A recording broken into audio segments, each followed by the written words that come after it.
government.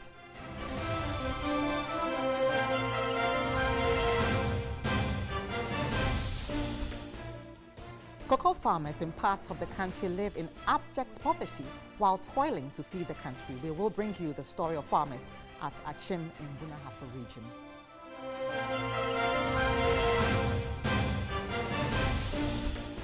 And on the foreign front, U.S. Secretary of State nominee and CIA Director Mike Pompeo makes secret visits to North Korea to meet with North Korean leader Kim Jong-un.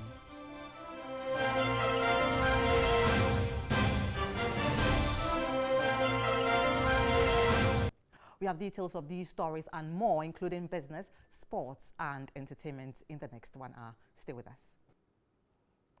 In our very first story, Chief Executive Officer of Engineers and Planners and brother of former President Ibrahim Mahama says he is doing better as a businessman in the NPP government.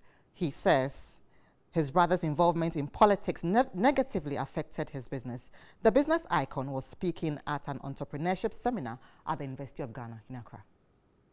Ibrahim Mahama was responding to questions from students on how he made it in business.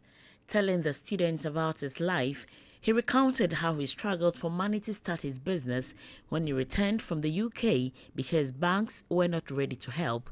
The business tycoon said a friend supported him with a $10,000 loan to start his business, which now employs over 5,000 people. Ibrahim Mahama disputed claims he relied on his brother's political influence to become rich.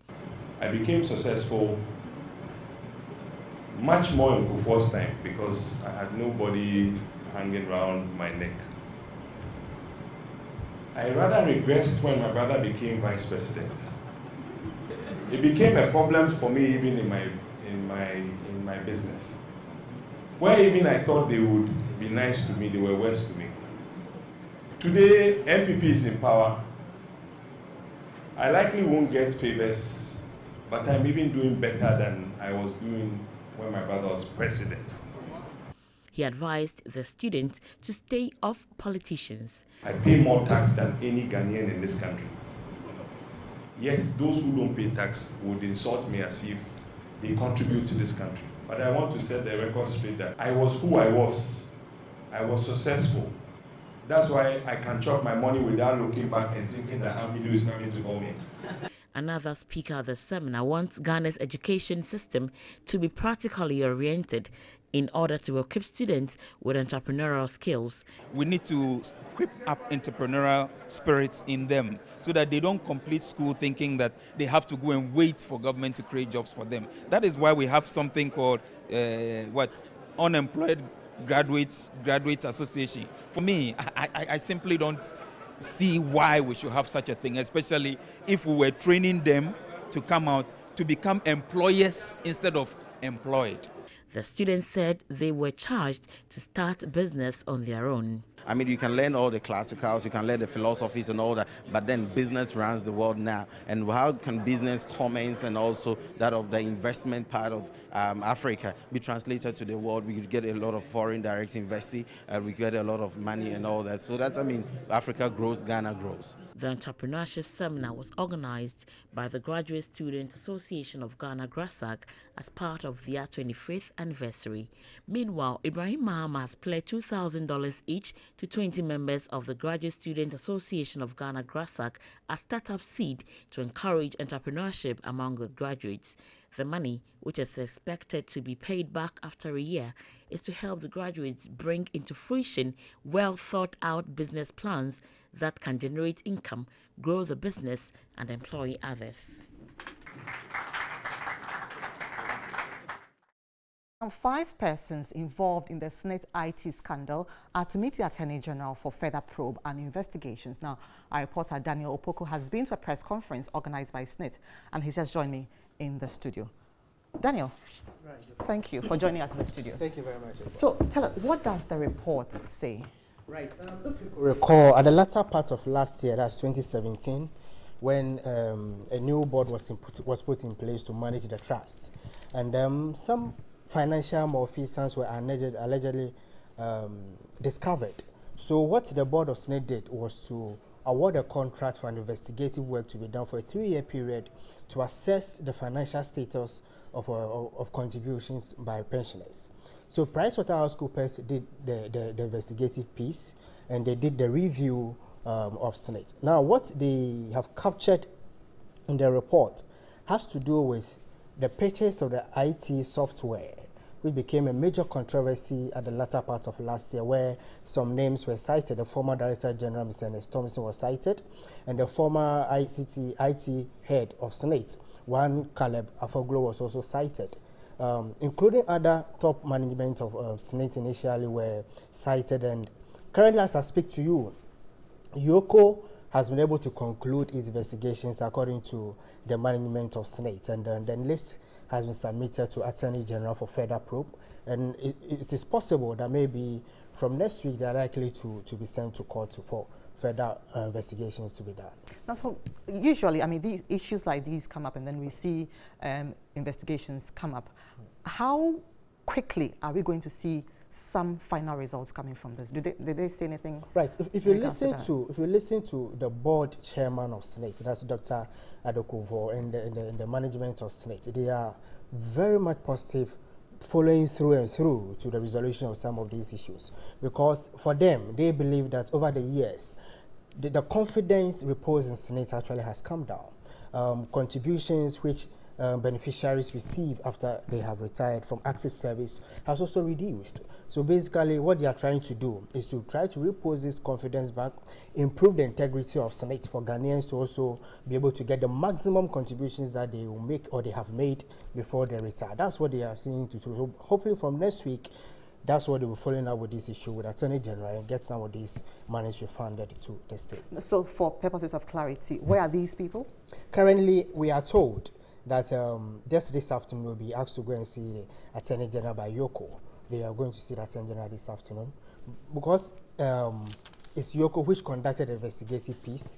I think they are on bail. So basically they'll be going to the Attorney General this afternoon for further probe, and hopefully from next week they'll be sent before the law courts. Many thanks to you, Daniel, for joining us. So that was Daniel Opoku, who has been to a press conference by SSNIT and on the 5 persons involved in the SSNIT IT scandal here in Accra. Now let's look at some more of our stories. And head of the Department of Public Administration and Health Services Management at the University of Ghana Business School says government must solve the issue of ministers taking office and waiting till end of their tenure before knowing how much they are entitled to. Professor Justice Bawale, who spoke to Alfred Okanse on News 360 on Monday on the allegations on some former appointees in the erstwhile Mahama administration took double salaries whilst in office. This issue is a very complex issue, and it points us to a very big problem within our system. A problem that is not entirely the problem of Accountant General and even Auditor General. It points us to a problem of when or what it is that people are entitled to when they get appointed into public service. One of the things that I have completely been amazed at is the fact that when I heard the accused people talking, I was wondering why we do this ourselves. So people get appointed and they have no idea, for example, exactly how much they are entitled to, and they are being paid on account. And they are being paid on account to say that you are getting money, and at some point in future, we will determine whether or not you got more or less. And if you got more, then it means that you have to refund. If you got less, then it means that we pay you the difference. And I think that is completely unacceptable. And that's what I say, that this takes us to a bigger problem. So people get into office. So last year we saw people into office in different capacities.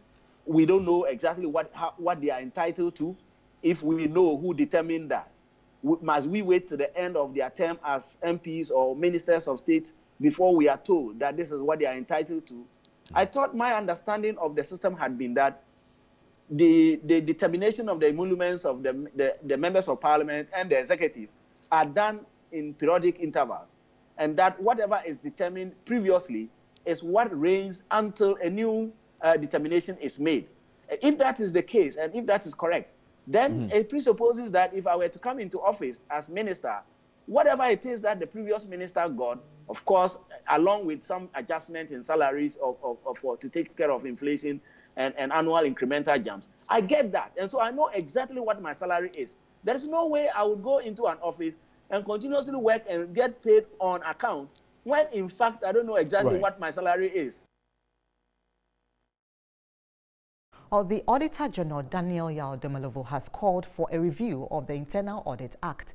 He maintains placing the auditors under the Central Internal Audit Unit will avert intimidation and threat of transfer from management. He urged the internal auditor to be bold and professional in the discharge of their duties.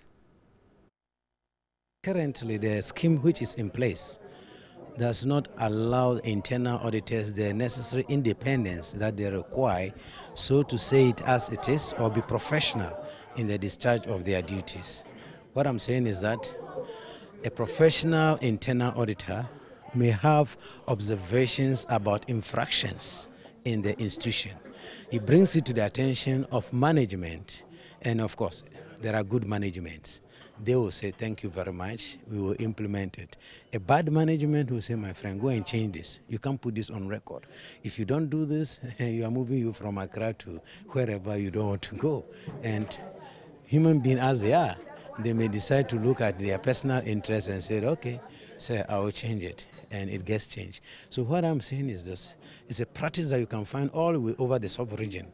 There's what we call the Central Internal Audit Unit, or agency in Ghana. And that agency usually owns all the internal auditors, and then they post them to the respective MDAs. And therefore, there is somebody who is there to take care of their professional growth, quality assurance, to be sure that they are even using standards. Their reports are according to law, are according to standard. So all these, I think, are necessary. That's why I'm calling for the review of the Internal Audit Act, to make all the staff of internal the internal auditors in the public sector staff of that agency, so that that independence can be established. The second thing that they complain about is their remuneration. How can you be in an internal auditor in education service or in health service and you get more than the head? You cannot. So if you think you are professional, then you have to separate yourselves. If they are treated as one agency, then government can look at their salaries together.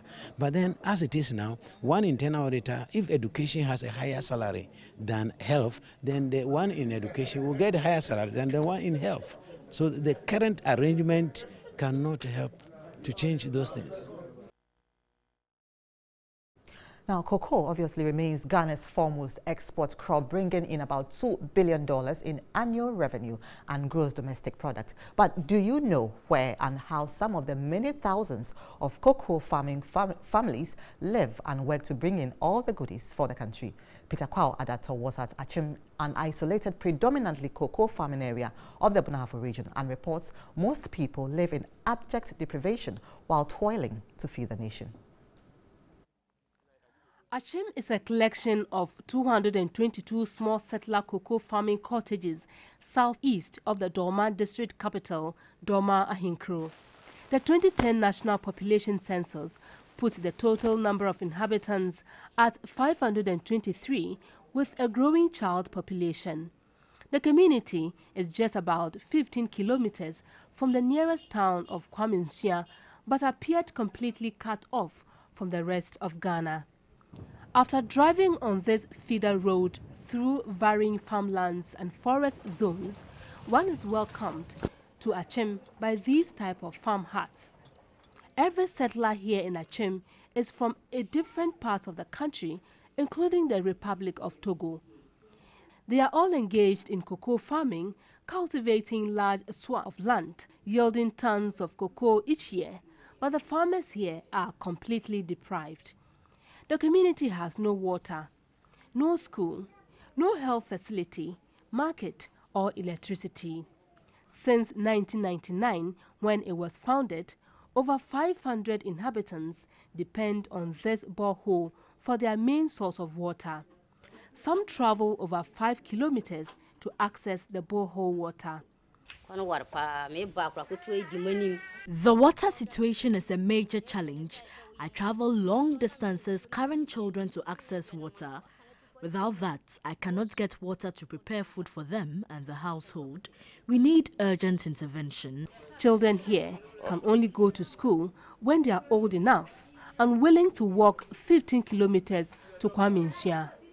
A self-help education initiative by the people 5 years ago yielded no result, as the school infrastructure turned into a white elephant due to lack of teachers. So there is high level of illiteracy and early marriage. Our children cannot attend school because the nearest educational facility is at Kwame Nkrumah, and kindergarten to primary 3 will help prepare them to be able to continue at Kwame Nkrumah. This is crucial for the future of our children. We were told the sick and pregnant women in labor are carried on stretchers across 15 kilometers of Kwame Nkrumah Road for medical attention. We carry them from here to Aboabo, Kwame Nkrumah, and other places. Our problem is beyond imagination. We need immediate attention, at least to improve our roads. The residents are appealing to government to come to their aid in order to increase cocoa production. So now let's go over to the Ashanti region, where a collapsed bridge has cut off several farming communities in the Efija-Kwabre district. Now, residents of Denasi say the current state of the bridge is affecting economic activities in the area. Our reporter, Ibrahim Abubakar, has visited the area and has come through with this report.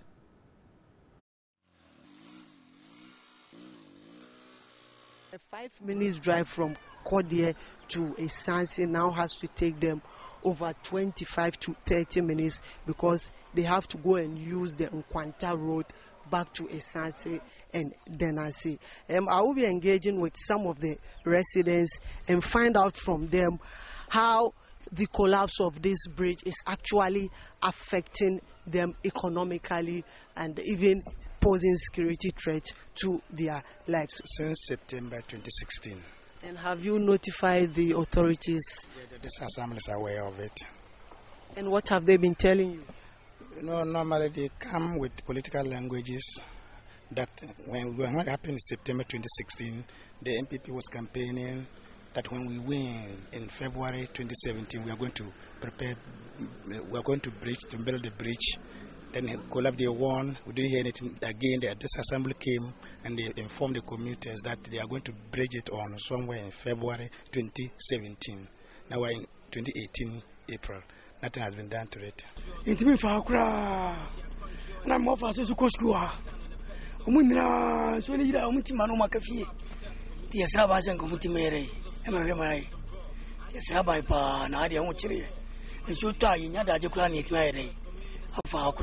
Hiyama seka mpanyinfo hwe na omuboye na omoye sa bridge bi kese emaye pa susu na efiri soro ha ni yini nyina ba na ni ebefa ha no ama oye kituwa bi kula na yifa ho. We will be following up from the district assembly and get you more answers.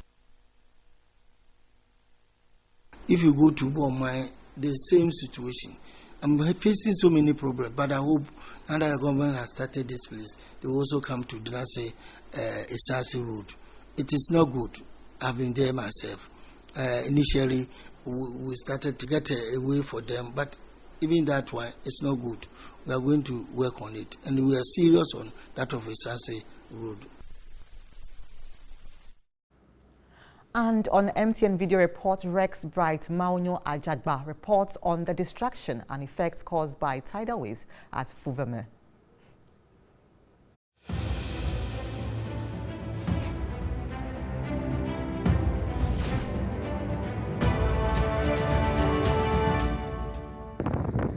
Yeah, my name is Bright. I'm speaking from Fuveme, a community in the Keta municipality of Volta region. This community has been under tidal wave destruction, and the community is being flooded. All the households are being displaced, and they are worried, no place to stay.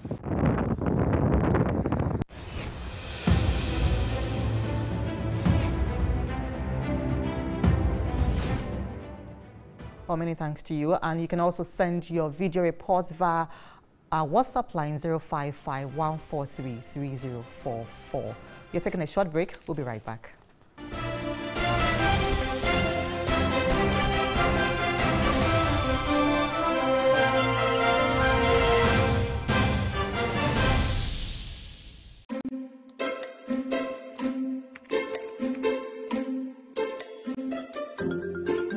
We all wish to have the perfect balance between work and the people that matter most to us. So, we are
Well, what I want you to keep. People have been arrested. Go ahead. And they are Ernest Thompson, former Director General of SNET, Mrs. Juliet Hassana Kramer, CEO, PBS, John Hagan Mensah, former OBS Project Manager, Caleb Kweku Afaglu, and Thomas Samson Owusu. However, 4 of them have been cautioned. These include Ernest Thompson, Mrs. Juliet Hassana Kramer, John Hagan Mensah, and Caleb Kwaku Afaglu. After investigations, the office preferred charges of willfully causing financial loss to the state against these suspects. Yes. And we'll also bring you details of that particular story in our subsequent bulletins. Now let's look at some more of the stories. And Director of Corporate Strategy and Planning at GASEM, Dr. George Dawson Amoah, has urged Ghanaian trade organizations to support the Ghana International Trade Committee to help achieve government's agenda of industrialization. Dr. Dawson Amoah was speaking at the inauguration of the commission in Accra. President Akufo-Addo 2 weeks ago inaugurated the National Committee and Board of the Ghana International Trade Commission (GITC), calling on it to ensure that the country conforms with the rules and regulations governing the world's trade system. The formation of the Private Sector Committee became necessary as initiated by the Association of Ghana Industries to support the government-appointed board. The chairman of the committee and director of corporate strategy and planning at GASEM, Dr. George Dawson Amoah, said the absence of an international trade commission has for a long time been the major limitation in international trade arbitration. We are actually the petitioners. We are going to face this commission, and this commission is equivalent to the appeals court. He pledged the committee would work against predatory trade pricing, otherwise known as dumping, in order to protect Ghanaian producers and strengthen their ability to satisfy the domestic market. He said GITC will play a critical role in the realization of a Ghana beyond aid.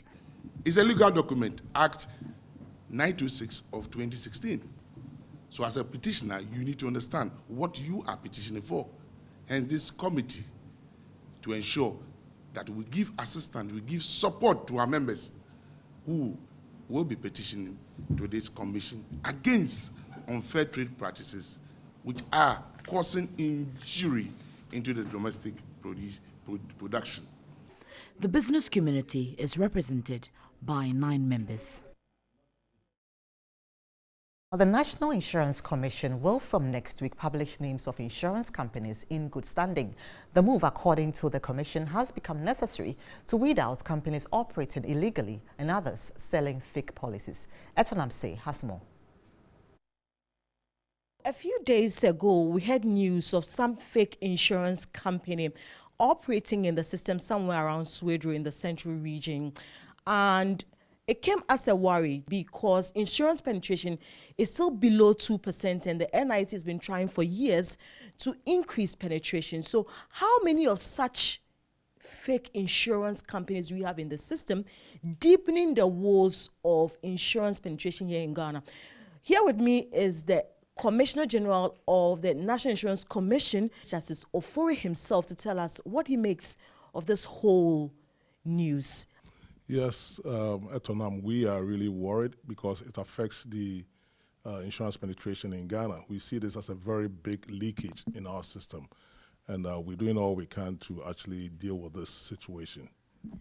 Tell us about what you're doing to deal with the situation. How many of such insurance companies do we have in the system? There are concerns that we need their names published. Yeah, beginning next week, we're going to have the list of all insurance companies in good standing with the Commission, as well as brokers in good standing, so that the public would be aware of whoever they do business with. I cannot be very specific with the numbers, but I believe that about 30% of the insurances on the market are fake. There are growing concerns over insurance contribution of less than 2% to the country's GDP. Many experts have therefore called for a greater collaboration between stakeholders to grow the sector. But with fake insurance companies currently operating in the country, there's a greater worry that the insurance penetration could drop further. When we find them, we get them arrested. As we speak, about 3 weeks ago, with the support of the police command in Central Region, we were able to apprehend one company, Sweetel Insurance Company in Swedru. Commissioner of the National Insurance Commission, Justice Ofori, says the NIC is instituting measures to detect fake insurance policies. We believe that if someone is traveling to his hometown and he has to go board a public transit, he has the option of just keying the license plate number of the vehicle and instantly on his phone and to a short code, and this person should instantly get a verification as to whether the vehicle he's going to board has a valid insurance before even buying the ticket. In effect, the NIC has 8 months to institute this database system to detect fraudulent insurance companies. Etonamse, TV3.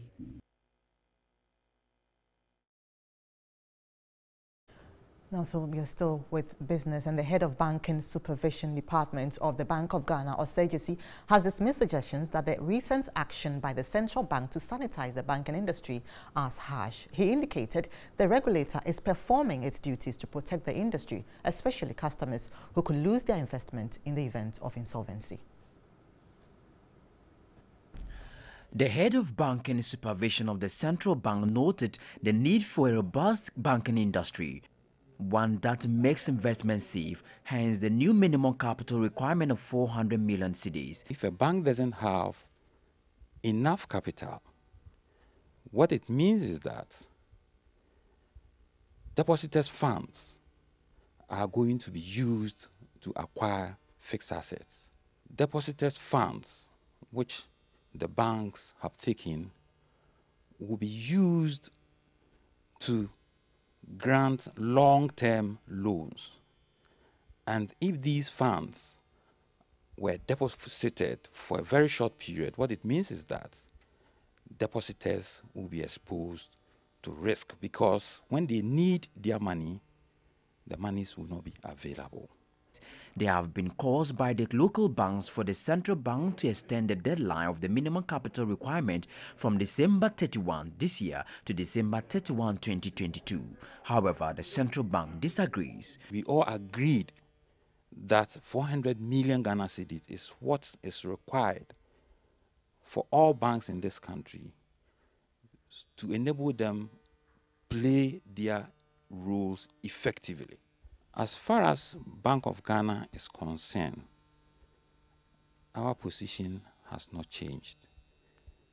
The deadline for meeting the minimum paid-up capital of 400 million is 31st December 2018. Having more capital helps banks better absorb adverse shocks and thus reduces the probability of financial distress. A strong banking sector boosts economic growth, attracts foreign direct investment, and increases business confidence. And that'll be all for business. Let's look at some more stories. And today, April 18, is World Heritage Day. The day is set aside to encourage the celebration of all cultures of the world and to bring awareness to important cultural monuments and sites and to espouse the importance of preserving them. In Ghana, the UNESCO-listed World Heritage properties are the forts and castles along the coast of Ghana from the western region to the Volta region, including those in ruins, and the remaining Ashanti traditional buildings in and around Kumasi in the Ashanti region. So let's look at some more stories on that, and it is not the first and may not be the last. The demolition of some heritage sites in Ghana, regardless of their relevance in the country's history. The Ave Maria Hotel in Tema, which houses the reading room of Britain's Queen Elizabeth, was demolished some time ago. Now, Kwabna Edu Jemfi takes a look at implications of the gradual wiping of Ghana's heritage sites. Okay, I think I've seen it.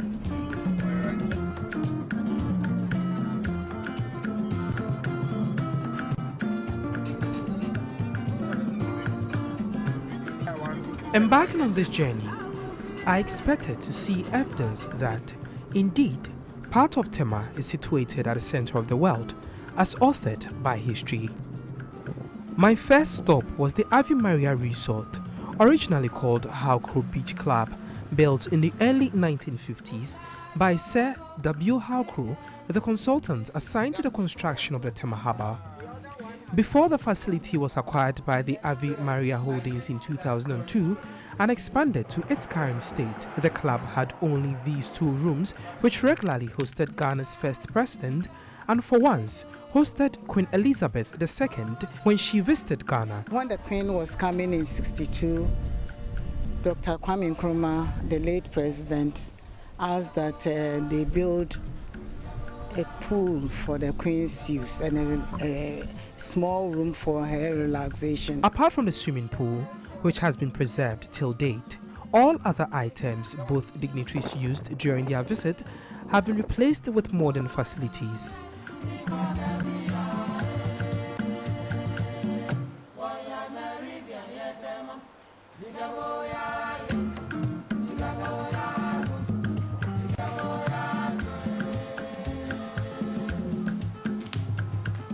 But this does not in any way erase the significance of this place. The Greenwich Meridian Rock, which I had read about in my formative year, should have been few meters away from the resort, but was no more due to the port expansion project.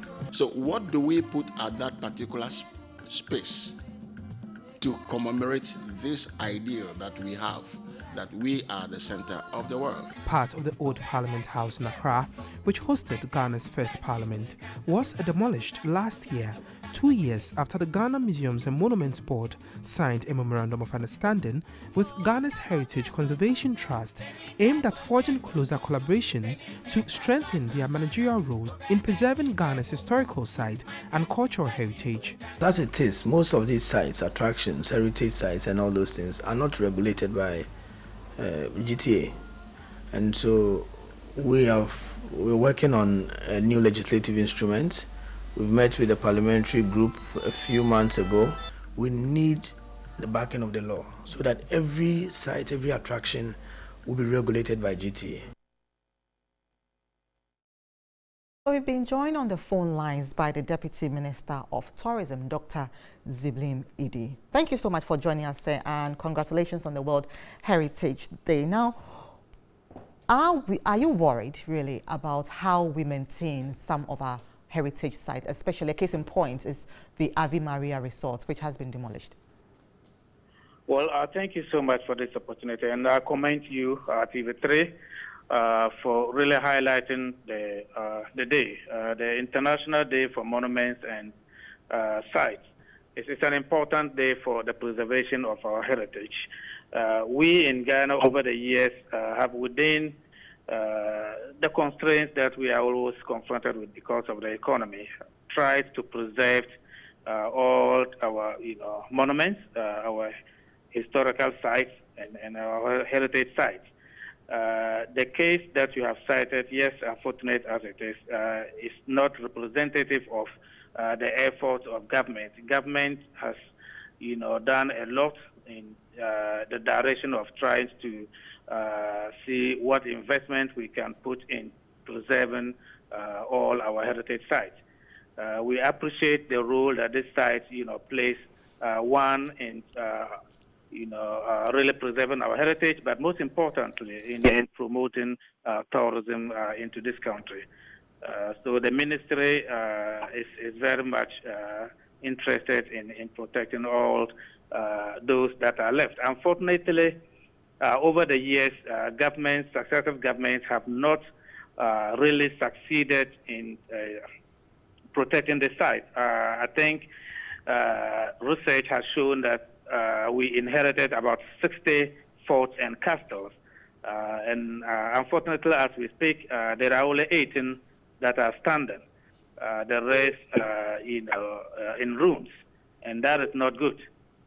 So this government, as a matter of fact, is working really hard to protect at least the 18 that we have come to inherit, so that we'll continue to preserve this for posterity. Now, Mr. Idi, can you tell us what sort of maintenance do we practice with these sites, if we do at all? So we have the museum, Ghana Museum and Monument Board, that is the agency under the ministry. And I can say for certainty that we are working with the Embassy of Germany, the Danish Embassy, that is Denmark, as a matter of fact, the U.S. Embassy, and we are also getting some support from some institutions inside Ghana to protect some of these buildings. The Cape Coast Castle is one that I think we are working with the U.S. Embassy to really see what we can do to preserve that. There are some sites in Volta region that the German are helping. The EU, as a matter of fact, is also on board. And I mention this because they also have some interest in some of these forts and castles. Some of them were, I think all of them actually, were legacies of our historical past, slavery, colonization. These are not pleasant times that we want to go back to, but for the record, you will want to preserve them. And I must say also that majority, if not all of them, are now cited as UNESCO heritage sites. So we have an obligation to preserve them. Well, many thanks. Thank you. Thank you very much, Mr. Dr. Ziblim Idi, who is the Deputy Minister of Tourism. You're still watching Media Live on TV3. Stay tuned.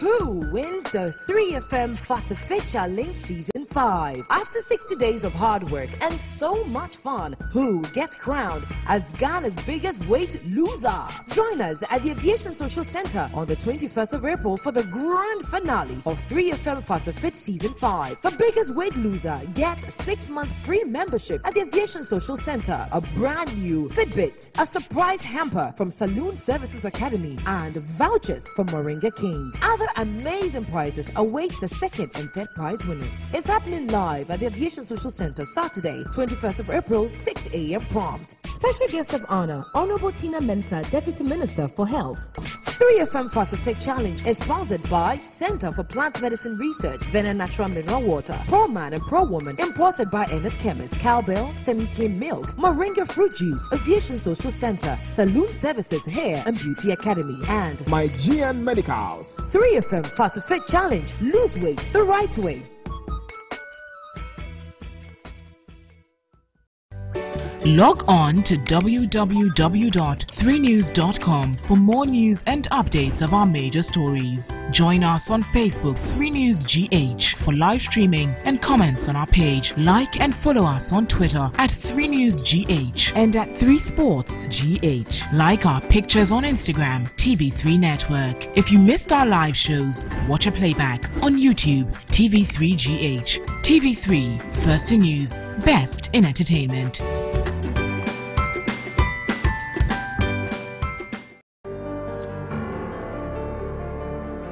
Everything you need to know. Captivating. Reliable. Credible and breaking news. All at your fingertips. Who's found Asamoah Gyan? Super finish! Being on top of the news has never been easy.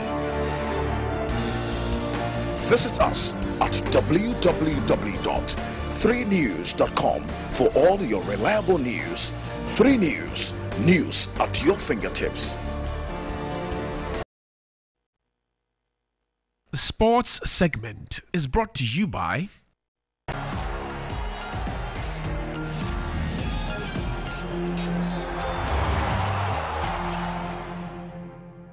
Hello, good afternoon. It's time to do Midday Live Sports here on TV3. My name is Yao Ofusula. I've been on to our very first story. And it's March day 8 in the Ghana Premier League. Kumasi Asante Kotoko and Hearts of Oak have still not found their way to the top and do not look convincing either.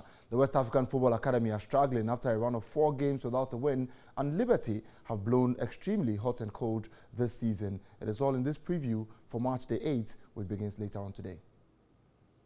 Things are plummeting at Kumasi Asante Kotoko. The club is losing its fear factor and they haven't looked anything like themselves this season. Sunday's loss marked an 8th consecutive away loss in the league, a run they have not witnessed in over 5 years. They aren't scoring many goals either, just 5 this season, and have relied on penalties at home to compensate for their inefficiency in front of goal. Against Brecum Chelsea on March day 8, the Porcupine Warriors will be looking to maintain their 100% home record. Given how bad Chelsea have been on the road, Fabian and his Chargers can have a smile. Things aren't improving at Hearts of Oak either. They cannot create any meaningful atmosphere at the Cape Coast Stadium. The defeats to Adriana Stars rocked them, and now the news about their team being without head coach Henry Wellington will rock them even harder. Only a great performance at Anyinase when they take on Karela can make things better. A club that needs to be better at all costs now is the West African Football Academy. Their struggles have been down to how unusual their home form has been. The last time they won a game was on March Day 3 when they beat Adriana Stars at home. They face Ashgold on Wednesday at home, and they can only use that as grounds to lay down the marker and halt a painful slide. In other games, Sharks play Mediama, Bechem will be at home to take on WA All-Stars, and Liberty Professionals will play Dreams FC at the Dansoman Carl Reindorf Park. Well, all of the games will take place today at all the league centres, except that Liberty and Dreams FC game, which will be tomorrow at the Carl Reindorf Park. But to some games in the CAF Confederations Cup, one of the games ongoing at the moment, Fossa Juniors taking on Adriana Stars Football Club. Adriana Stars beat Fossa Juniors at the Nana Ajman Park in Doma by 6-1. But at the moment, they are trailing by 2-0. So that makes the aggregate scoreline 6-3 in there. I mean, it could be one of the massive comebacks on the African continent. But to some other games in the CAF Champions League, there's Shabab Bouaziz, who will take on ASEC Mimosas later on today. Also, CAR Brazzaville, the team that beat Kumasi Asante Kotoko over 2 legs, are taking on the Kidios Georges also in there. Enyimba, the side that won the CAF Champions League in 2006, will also take on the Bidvest of South Africa. Then Supersport United, also of South Africa, will take on Gor Mahia of Kenya. And then Raja Casablanca, the Moroccan Giants, will also face Zanaco FC in there. But to some more news, and Manchester City dominates the PFA Team of the Year with 5 players featuring a star-studded lineup revealed on Wednesday. So as you can see, the team right here is behind us, PFA Team of the Year for 2018. In post, the only Manchester United player to make it up there is David De Gea. At right back, there's Kyle Walker, Jan Vertonghen, and Nicolas Otamendi make the centre-backs in there. And Marcos Alonso of Chelsea, the only Chelsea player as well to make it into this year's PFA Team of the Year. In midfield, there's David Silva, Kevin De Bruyne, and the ever-flourishing Christian Eriksen also in there. Those are the 3 men in midfield. And in attack, I mean, who wouldn't want an attack like this with Sergio Aguero, Harry Kane, who has 26 goals this season, and then Mohamed Salah, who has scored 30 goals this season. So this is the PFA Team of the Year for 2018. But Paul Pogba's relationship with Jose Mourinho hit rock bottom after a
You're welcome back to Midday Live. We have international news. Director Mike Pompeo traveled to Pyongyang for a secret meeting with North Korean leader Kim Jong-un, U.S. media reports. The meeting, to prepare for direct talks between U.S. President Donald Trump and Mr. Kim, took place on April 1, unnamed officials said. Mr. Trump had earlier alluded to high-level direct talks with Pyongyang, but this unexpected and clandestine meeting would mark the highest-level U.S. contact with North Korea since 2000. The president added that he gave his blessing for talks between South and North Korea to discuss a peace treaty to formally end the 1950 to 1953 Korean War. South Korea has also signaled that it may pursue a formal resolution of the conflict. So now here's some more international news. Renewed action and boosted funding to fight malaria could prevent 350 million cases of the disease in the next 5 years and save 650,000 lives across Commonwealth countries. Seeking to reignite efforts to wipe out the deadly mosquito-borne disease, philanthropists, business leaders, and ministers from donor and malaria-affected countries pledged £2.7 billion, equivalent of $3.8 billion, to drive research and innovation and improve access to malaria prevention and treatment. Spearheaded by the Microsoft co-founder and philanthropist Bill Gates, the leaders warned against complacency in fighting malaria, a disease which kills around 500,000 people, mainly babies and young children, each year. While enormous progress has been made over the past 20 years in reducing malaria cases and deaths, in 2016, for the first time in a decade, the number of malaria cases was on the rise, and in some areas, there was a resurgence, according to the World Health Organization. That was your international news. Coming up next is entertainment. Entertainment news is brought to you by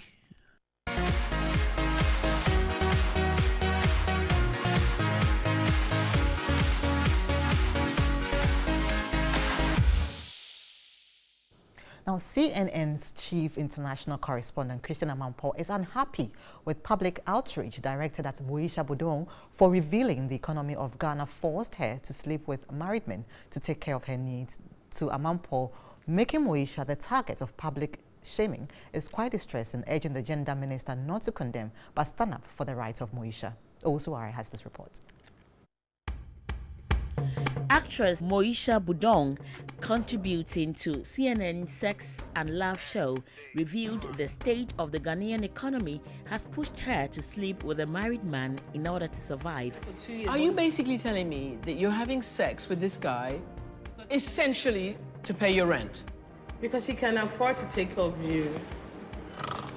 Moesha's comments stirred up public outrage as many believed she disgraced not only herself but all Ghanaian women.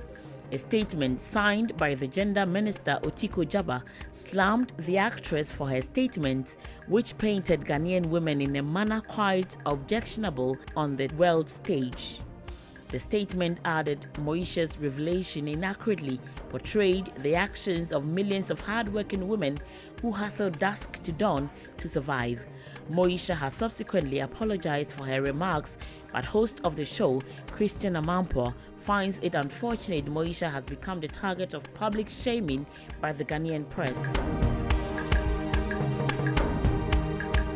The renowned journalist sees the bashing as an affront to the country's acclaimed free speech environment, revealing Moesha fears returning to the country safely.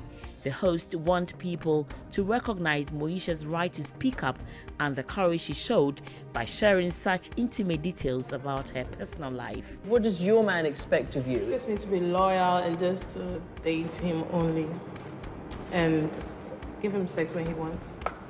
And what if you said no one day? He turns up at your house and you got a headache. What does he say? You can't say no. You have to give him what he wants. Christian Amanpour further encouraged Ghanaians to reserve judgment for the whole episode of the show and understand that all must be seen in context, not judged on one excerpt.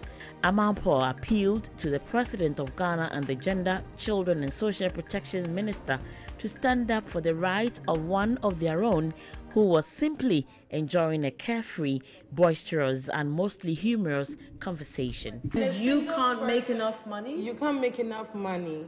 As a woman here? As a woman here. Because even when you want to get an apartment, in Ghana you pay 2 years in advance. Wow. And I just started working. Where will I get money to pay for an apartment for 2 years? Are you basically telling me that you're... Well, meanwhile, relationship expert Councillor Luchos has sided with Shatta Wale for allegedly beating his girlfriend, Shatta Michi. In a chat with Kofi TV, the self-acclaimed councillor said Shatta Michi deserves to be beaten, arguing she is wrong to stay under the same roof with a man she's not married to. If their social media posts are anything to go by, then Shatta Wale and his baby mama's relationship is facing difficult moments. Shatta Wale, in a Facebook post, accused Shatta Michi of threatening him with a knife and also slapping him in front of her mother. Shatta Michi, on the other hand, posted a photo revealing the injuries she suffered after Shatta Wale abused her. But in all this, some Ghanaians have described the fight a fake gimmick.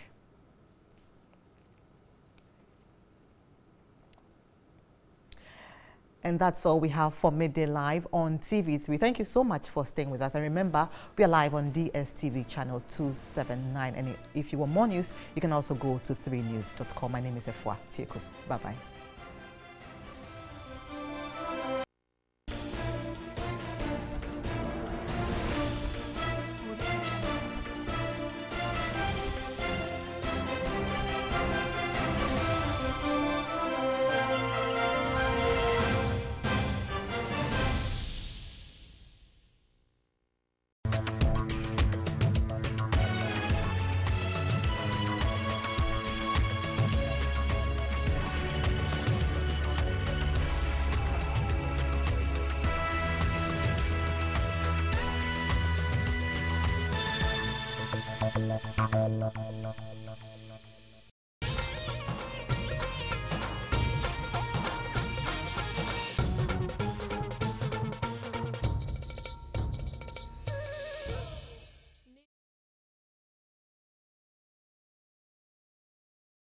My first love, my first hangover.